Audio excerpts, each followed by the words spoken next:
I used to live with my aunt, uncle, and older siblings in a remote area, far away from any other houses. Our home was nestled in the middle of wide open fields, surrounded by pastures that stretched endlessly, with golden grass swaying in the gentle breeze. I loved the view from our porch, where I would sit for hours, watching the sun rise and set, painting the sky with shades of orange, pink, and purple. It felt like we were living in our own little world, far from the noise and chaos of the city. Our house was cozy, filled with the laughter of my siblings and the delicious smell of my aunt's cooking. She was an amazing cook, always whipping up something tasty for dinner. I still remember the warmth of her kitchen, the sound of clinking pots, and the comforting aroma of baked bread and roasted vegetables filling the air. But despite the warmth inside, there was one part of our property that always sent shivers down my spine: the old, abandoned cabin. The cabin was a weathered structure, its wooden walls gray and cracked, standing quietly in the middle of our pasture. It had been there as long as I could remember, a ghost from the past that no one ever spoke about. The roof sagged, and weeds grew wildly around it, but it always seemed to have a mysterious charm. I was curious about it, but I was also scared. My siblings and I had made up stories about it, claiming it was haunted or that it held secret treasures. We would dare each other to get close, but none of us ever did. My uncle was the one who kept the stories of our land alive. Every night after dinner, we would gather around the fireplace, and he would sit us down, ready to tell tales of the people who lived there long before we did. His voice was deep and warm, filled with excitement, and we would hang on his every word. Some stories were funny, making us giggle until our sides hurt. Others were sad, bringing tears to our eyes. But one particular night, he told a story that chilled me to the bone. He leaned forward, his voice dropping to a whisper. The old cabin in the pasture used to belong to a farmer and his young daughter, he began. They lived there all alone, far from everyone else. The father worked hard, plowing the fields and growing crops. His little girl, just 6 years old, would play outside, exploring the wide fields that surrounded their home. As he spoke, I could picture the little girl in my mind. She was a pretty child with fair skin, long dark hair that flowed like silk, and a bright smile that could light up any room. She must have been a joy to her father, bringing laughter and life to the quiet cabin. My heart ached for them as my uncle continued the story. One day, while the farmer was using his tractor to harvest the crops, a terrible accident happened. The little girl was playing nearby, her laughter ringing in the air. But when the farmer looked up, it was too late. He saw her just as he was about to make a turn. He shouted for her to move, but she couldn't hear him. It was a tragic accident that no one could have foreseen. As my uncle told the story, I felt a heavy sadness settle in my chest. I couldn't believe that something so awful could happen, especially to a child. The thought haunted me, making it hard to sleep that night. I remember tossing and turning, staring at the ceiling, imagining the little girl's bright smile fading away. Maybe I just didn't want to believe it because the idea of such a tragedy scared me so much. My brother Robert was your typical young guy, strong, muscular, and fearless. He had always been the protector of our family, ready to stand up to anyone who dared to mess with us. He was a few years older than me, and I looked up to him. I had never seen him scared, never seen him cry, until this incident. It was a shock to all of us. One weekend, Robert decided to invite a few friends over for a camping trip. They were excited to stay in the old cabin, thinking it was time to clean it up and make use of it. I could see the thrill in their eyes as they planned their adventure, full of energy and laughter.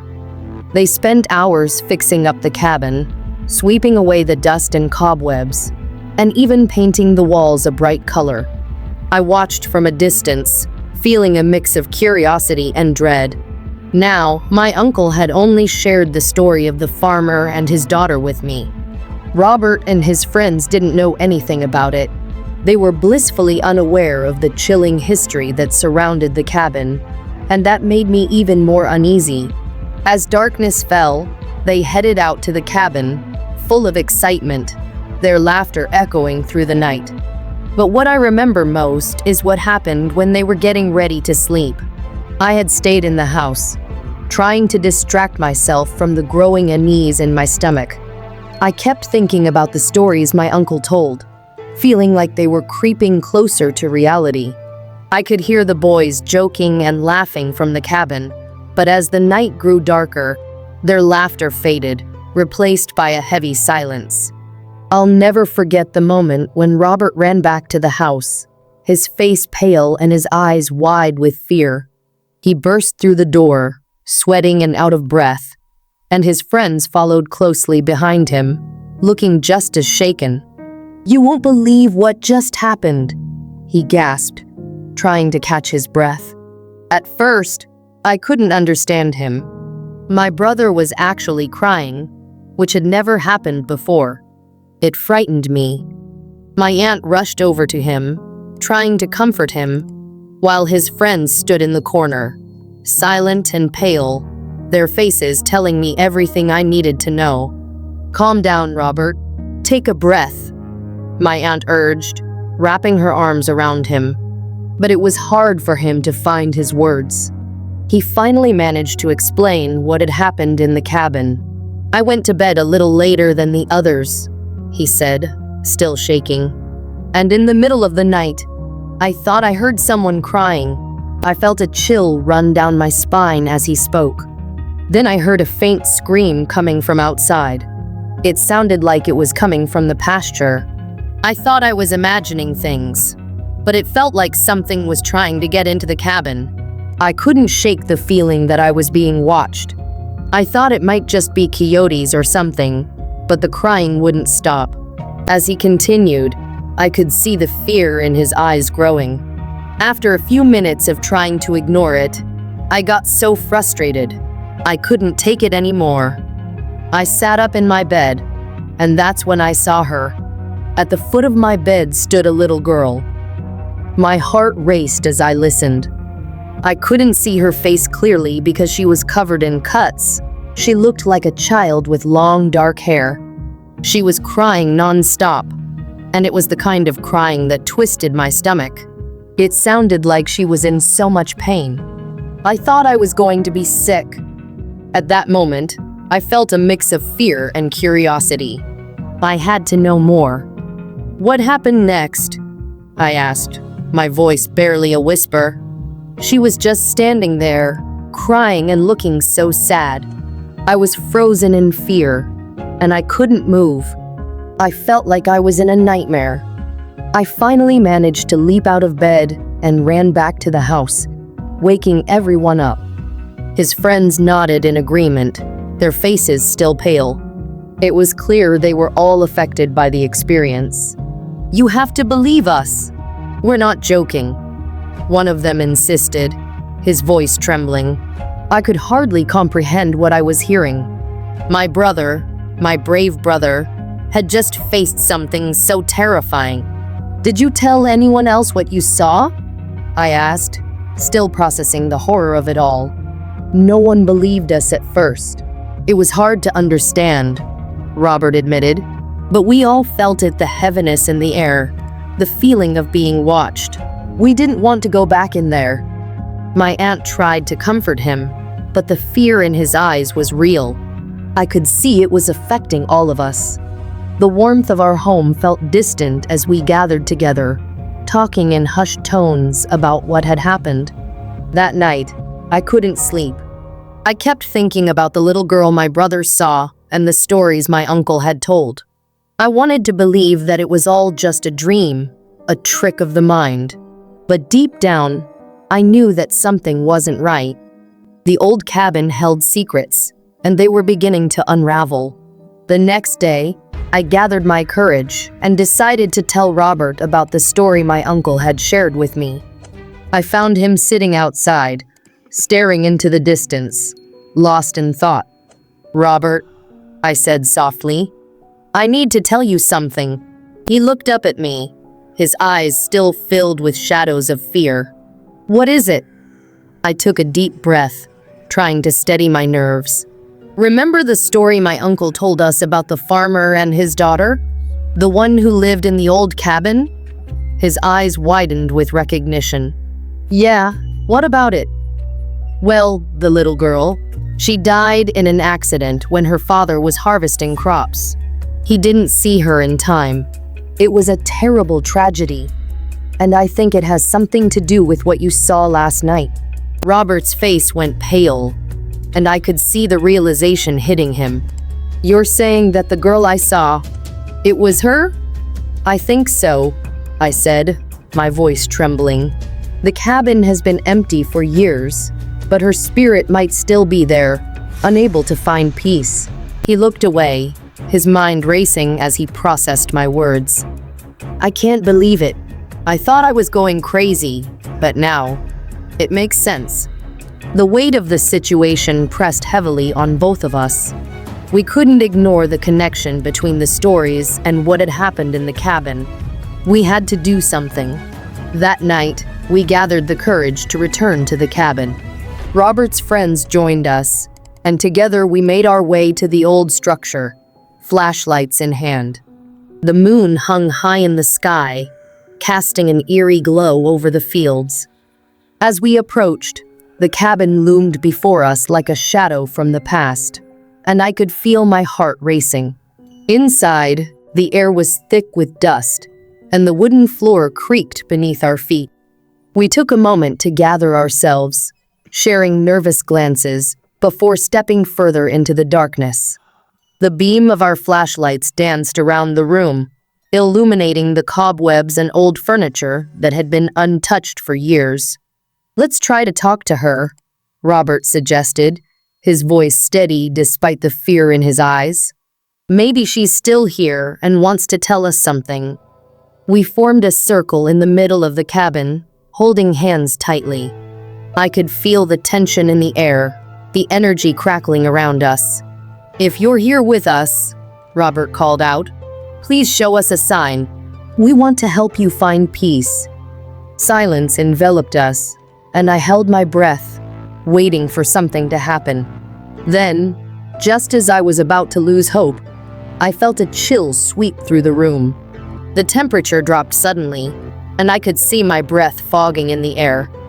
"Did you feel that?" One of Robert's friends whispered, his voice barely audible. We all nodded, fear gripping our hearts. Suddenly, a soft crying sound filled the air, echoing around us. It was faint at first, but it grew louder, more desperate. My heart raced, and I fought the urge to run. "Don't be scared," Robert urged, trying to keep us calm. "She's trying to communicate with us." The crying continued, a haunting melody that filled the cabin. We stood frozen in place, feeling the weight of her sorrow pressing down on us. I squeezed my eyes shut, wishing for it to stop, wishing for peace to return to this forgotten place. Then, through the darkness, I saw a flicker of light at the corner of the room. It danced and swayed, like a candle flame in the wind. My breath caught in my throat as I pointed it out to the others. "Look, over there." We all turned our attention to the light, and it began to take shape. Slowly, it formed into the figure of a little girl, her long dark hair cascading down her shoulders.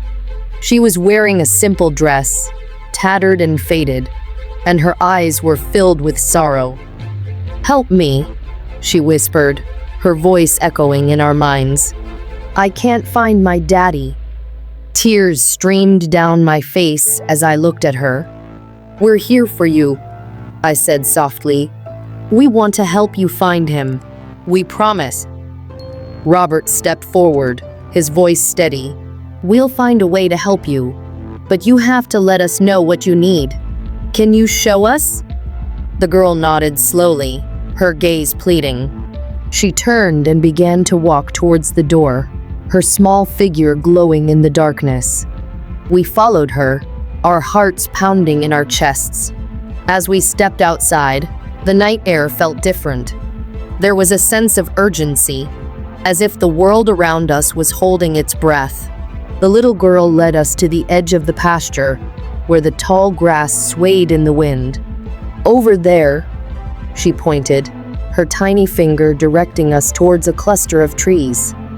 We moved closer, our hearts racing as we followed her.